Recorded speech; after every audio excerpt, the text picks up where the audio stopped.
Hello friends, my name is Ramasu. Today we shall discuss about topic the Android apps for productivity. Friend, today's topic is very interesting, especially if you have interest in Android apps and you want to learn about it. So let's start. First of all, I would request to please subscribe to my YouTube channel and click on the bell option as well so that my videos can reach to you, and also you can follow me on the Facebook page as well. First of all, friend, we have to understand that Android is basically an operating system which is developed by Google, and it's a Linux-based operating system. And the apps today we shall discuss about those apps which basically run or execute on the Android operating system. Now, what is productivity means? Basically, nowadays whenever we are working in any organization, going somewhere, and so nowadays the Android apps are become the essential element of our daily life, because for example we have to take notes, organize our time, we have to increase our efficiency, uh, uh, and manage our task.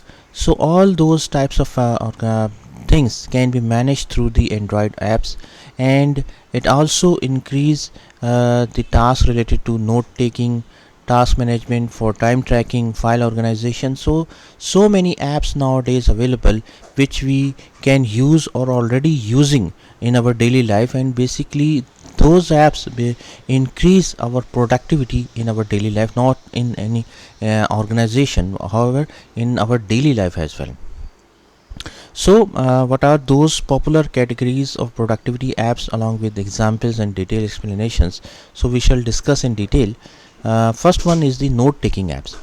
Note taking app means, friend, for example you are in an organization working somewhere, and you have to take notes after the meeting.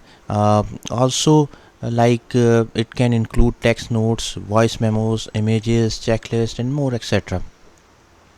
Also, if you want to capture ideas, to-do list, keeping track of important information, etc. So for note taking apps, first one is the Evernote, Google Keep, OneNote.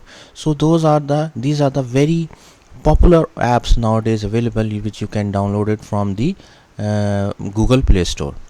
Then task management apps, basically you can say the project management types of apps, which basically help you to manage your to-do list. They often features like due dates, priority levels, subtasks, collaboration options, and these apps are basically used generally in project management, resource assignments, and daily responsibilities as well. The examples are Todoist, Trello, and Asana.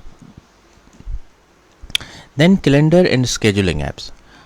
Very popular app is Microsoft Outlook, Google Calendar, and Calendly. Basically, these apps help users schedule and organize events, appointments, meetings, and provide reminders, integration with emails and other apps, and the ability to share calendar with others as well. So these types of apps are very popular, especially when you have to manage your time, when you have to manage your meetings, especially you have to manage your emails. So for scheduling and calendaring, Microsoft Outlook and Google Calendar are very popular apps. Then time tracking and management apps. Time tracking apps help users monitor how they spend their time, both on and off their devices. They can be used to improve productivity by identifying time wasting activities and finding ways to allocate time more efficiently. The examples are Toggle, Rescue Time, and Forest. Again, these apps are very important because by using those apps you can avoid wasting of time and identify the things which due to which the time is wasting. Then file management and cloud storage apps. A very popular app. I'm 100% sure that you have definitely used or heard about this app, which is Google Drive, Dropbox, Microsoft OneDrive. These apps allow users to store, access, and share files and documents from various devices. They often provide features like file synchronization, collaborative editing, and version control. For example, you want to share a document with your friend or colleague, so you can use a Dropbox, and it's easy to use, it's free, and you don't have to pay for that. Then password managers. Password managers basically help users securely store and manage their password for online accounts. They often features like password generation, encryption, secure notes, and the examples of these apps are LastPass, OnePassword, and Dashland. Again, these apps are very good, very excellent, and you can use those apps. Then for collaboration apps or communication apps, generally these types of apps we used when we are working in any project. For example, like the if you are working in any distributed environment, for example one team is sitting in India or Pakistan, and one team is sitting in USA or Canada, and those teams have to collaborate with each other. They are working on a same project. So for similar, these types of apps can be used, for example Microsoft Teams, Zoom, Slack. So they can include features like instant messaging, video conferencing, file sharing, and project management tools. Again, these types of apps are very important in project management and video conferencing, etc. Then notebook and sketching apps. These apps are designed for creative professionals or anyone who needs to jot down ideas, sketches, or create visual notes. They often support handwriting, drawing, and various input matters. So, if you have interest in graphics and handwriting and image creation, so Microsoft OneNote, Adobe Fresco, Evernote, so you can use those apps for creation of your images, handwriting images especially.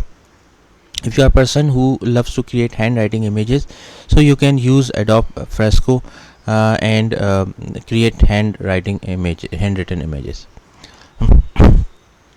Focus and time management apps.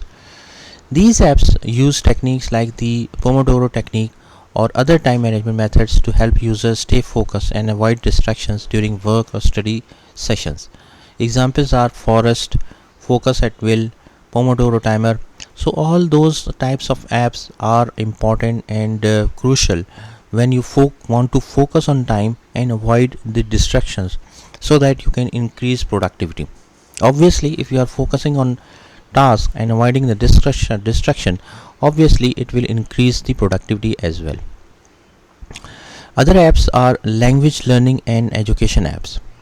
Friend, these apps are used or designed to help users learn new languages, acquire new skills, enhance their knowledge in specific areas, for example IT, software development, chemistry, or general subjects like math, etc. They often use gamified approaches and personalized learning paths so that people or students learn from playing the games. Okay, so these are the gamified approaches so that their knowledge will increase. uh, Very good apps, I will definitely say that Duolingo, Khan Academy, and Anki are very popular apps, and they are working very hard and producing a very good content for students. And these apps are most of the apps are free, and the students who are in the initial age, or you can say very young students, can use their apps to increase their knowledge and skill set as well. um, Friend, there are so many categories are available for productivity apps on the Android Google platform. It depends on your need, preference, and interest. So it's important to explore and experiment with different apps to find the one that work best for you and help improve your productivity. So friend, thanks a lot for watching the video. I hope you like this video. If you like it, please share it with your friends and colleagues, and thanks a lot for watching the video.